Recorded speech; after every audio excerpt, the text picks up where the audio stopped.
In this video, what I would like to show you will be installation of the floor underlayment, floor tile backer on the floor before tile installation, of course, because we cannot tile on a plywood. No matter what type of product we use, do not do it, because underlayment also reinforces the floor, plus helps protect from any movement in the subflooring to transfer to the tile, of course up to a certain level. So do not avoid that. Some companies sell the products that will attach also to the plywood, will bond with the plywood and the tile, but it's not the way to go. This is pretty much cutting corners, simplifying the work and taking away from durability, and such performance, such installation will last way shorter if we do not have appropriate underlayment, either 1/4 inch or 1/2 inch. I would also try to avoid using those mats you can find on the market, product in a roll that you actually apply also with a thin set to the subflooring and tiling on top of it. In my opinion, is too thin, it's too flexible, so any movement in the subflooring also might transfer, and most likely will transfer to the tile work, to the affecting grout and tile.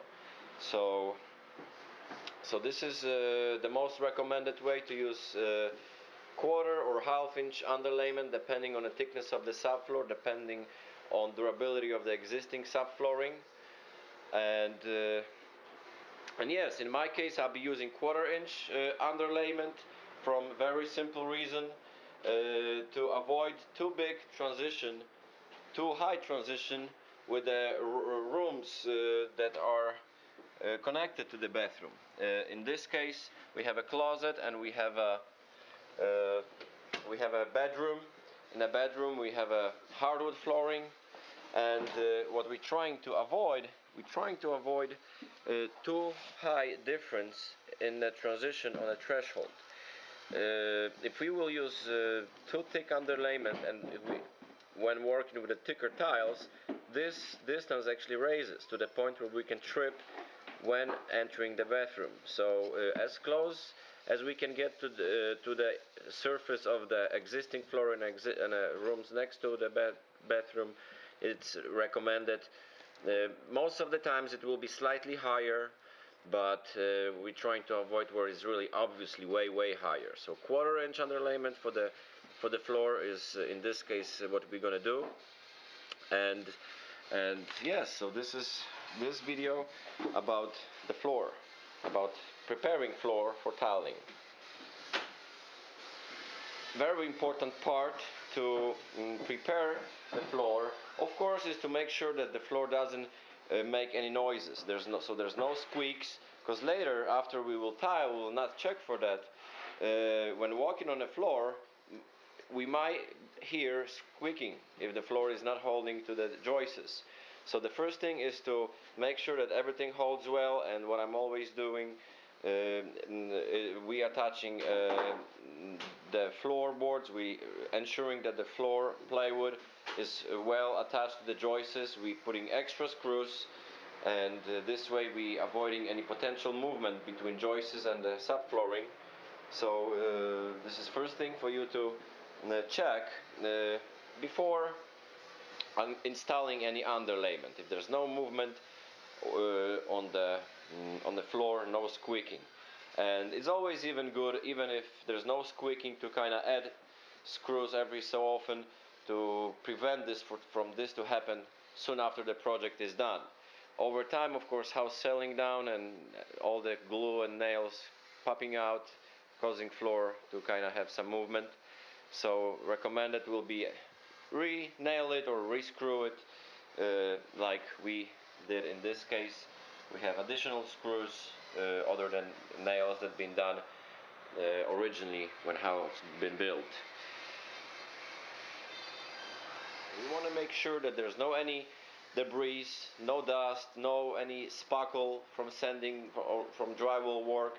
So we make sure that we have nice clean plywood without nails sticking out higher or lower, so this way the underlayment will nicely lay flat on the surface. Of course, using vacuum brush is recommended. I'm always also vacuuming all the debris from the under the baseboards. This is one thing that it's still to be done because we're just starting. So make sure that there's no dust, no debris, no any nails lying around, because this will make some issues later during installation. So cleaning is one thing, reinforcing another, and those are kind of things that are important when considering renovation to your bathroom floor or any type of floor. It can be kitchen, it can be living room floor, the same process.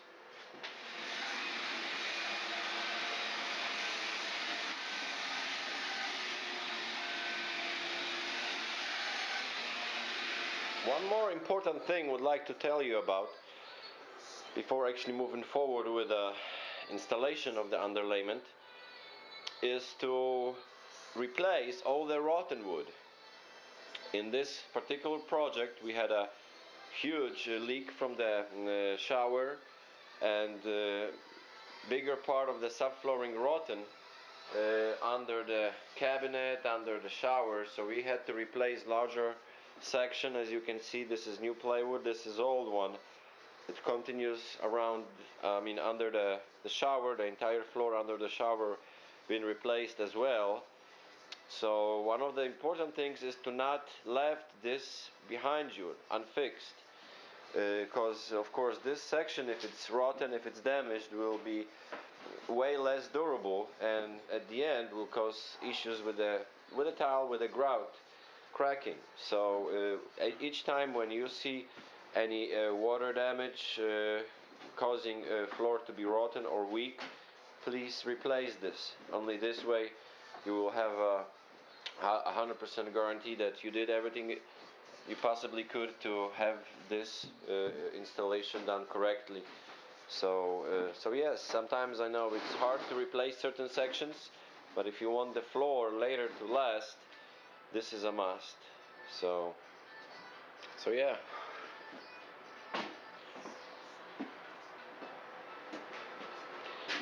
All right. So the product that we're using Denshield Talbaker. It's from Georgia Pacific. It's designed to be used on the floor and on the walls. This one is mold and moisture resistant with a built-in moisture barrier, and this is the product I'm using on my jobs. In this case we have a 1/4 inch by 4 by 4, so we've been installing this. One of the things, because we have to of course plan the layout of the boards, we cannot just throw them on the floor, just do whatever. The goal will be to not have joints where we have our floor board, our underlayment boards, anywhere close to the subfloor joints. We want to make sure where the subfloor is connected, we have solid piece of the board present, because later of course there's might be some movement bigger than, let's say, here. If we have a close joint, it might transfer to all the way to the tile. So please remember about it. If possible, have this planned, the layout of the underlayment planned, to avoid joints of the tilebacker going right where the joint of the plywood is. So this is another tip from us to you be successful. Yeah, so first thing, we be putting the boards just to lay it without installing them yet, to ensure all the cuts, to measure all the cuts. So Peter is going to have all the larger elements first, and then he will work on the cuts before actually applying tin set. So this is kind of the way we're trying to have this figured first before applying the tin set, because tin set of course dries, so it might be enough time to do cuts later. So we will work on the cuts first, measure everything, and later proceed with the final installation.